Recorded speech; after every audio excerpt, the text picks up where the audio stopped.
আমাদের সংস্কৃতি, আমাদের সংস্কার সর্বদা থাকবে আমাদের সাথে। ভারতের মহান গ্রন্থ আর কাব্যের সম্পূর্ণ সংকলন। সাবস্ক্রাইব করুন তিলক। আমি কেবল এইটুকুই জানি যে মায়ের হৃদয়ের এই পীড়া হয়তো প্রভু আর সইতে পারছেন না।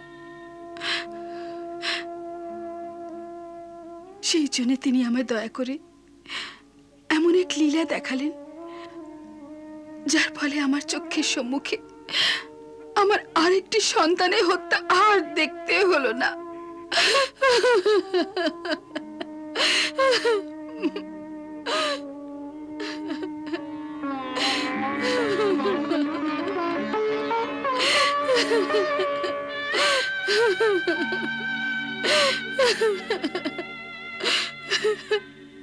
না,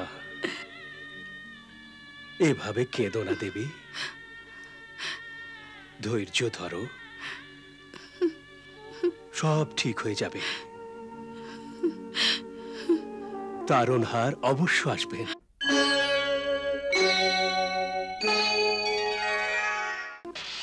বৌঠান, বৌঠান, সব সত্য, সব সত্য। কি সত্য নন্দ মহাশয়? সেই যা দেবী মাতার গুরুদেব বলেছিলেন, এ কথার আরেকটি প্রমাণ পাওয়া গেছে। প্রমাণ? কি সেই প্রমাণ? এই মাত্র মথুরা থেকে কালু এসেছে। আমি ওকে নগরের সমাচার জানতে পাঠিয়েছিলাম। ও এসে বলেছে যে কিছুদিন পূর্বে কারাগৃহে রাত্রিকালে দেবকীর গর্ভপাত হয়েছে। এ সেই রাত্রি যে রাত্রে দেবী মাতা যশোদাকে সাক্ষাৎ দর্শন দিয়েছিলেন। এবার আপনার বিশ্বাস হলো তো যে সবকিছু সত্য ছিল? এবার আপনি প্রসন্ন হন।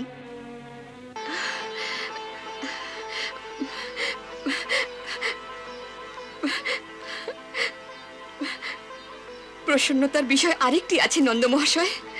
কি? যদি এসব সত্য হয়, তবে দেবী যে বরদান দিয়েছেন যে যশোদা ভগ্নীর কোল আলো হতে চলেছে, সেও তো সত্য সিদ্ধ হবে। এবার শীঘ্রই গুরুদেব শাণ্ডিল্যকে বলে যজ্ঞের আয়োজন করান। ও তো আমি বলতেই ভুলে গেছি। কি? গুরুদেব এই একাদশীতে যজ্ঞের অনুষ্ঠান করছেন। আচ্ছা, আমাদের আজ থেকেই ব্রত ধারণ করতে হবে যশোদা।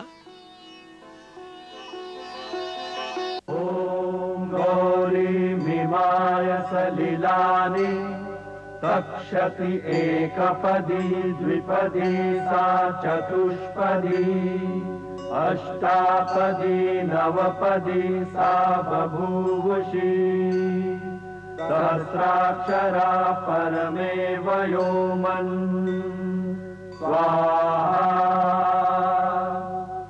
আধত্ত পিতরো গর্ভম কুমারম পুষ্করস্রজম यथेह पुरुषो असत् स्वाहा।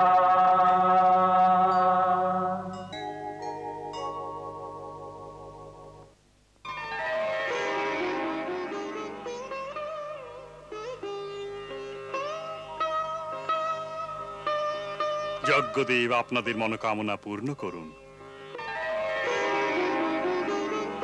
হে জগদীশ্বর, জগতের কোন সৎকর্মই আপনার ইচ্ছা ব্যতি রেখে সম্পূর্ণ হতে পারে না।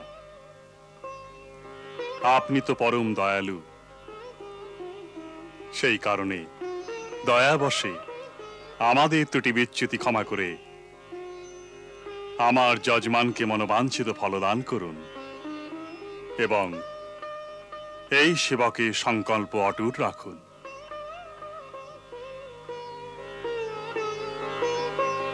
শুনেছ, দেবকী পুনরায় গর্ভবতী হয়েছেন। তবে তো এবার তারণহারের আসার পালা। হ্যাঁ, এবার সবার দুঃখের দিন শেষ।